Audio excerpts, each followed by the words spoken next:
صحابي محمد سعيد خوي قال شفاي بو بنيره اجرته افرمي خيزاني حزي لها نارك افرمي يقدر همي هبو شو هناريكي بيكره هناريكي جوان على كسيكي هجار داوي لي كرد على ايش كردي بدولته التي هي بهجارك لتكيتري هنا وبو معلومنا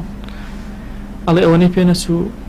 سير كر كسي استئذانك دعواك مولات هي على كشو بدميو سير كر بيا كوتوركيش بيه لو تفرموا انتي والله قربان امام اللي تيبرم بيا خلشي ايرنو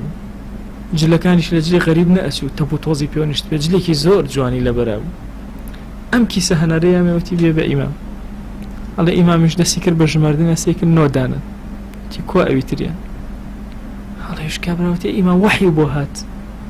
تنا وحي بونهات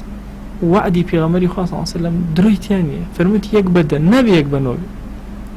من بإخلاصه أو هنارم بخشيوه إلا بدبيت وشويني نبي النوبيت أنا وتي إمام فريانة كنت مقصة كم بخوات داني كان متمانم أو أنا بتوه بوك عفوم أكي زور حزم لي بداني كان مخول ماشا يعني أو أندب متمانا لقل مسألة ها وتي بيغمري خاص صلى الله عليه وسلم جياني أم بردو تسلم وي براسي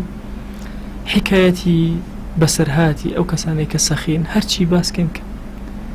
أفرمي إمام أبو حنيفة أفرمي أجر خلق نترسى بجنة ونار نقرايوا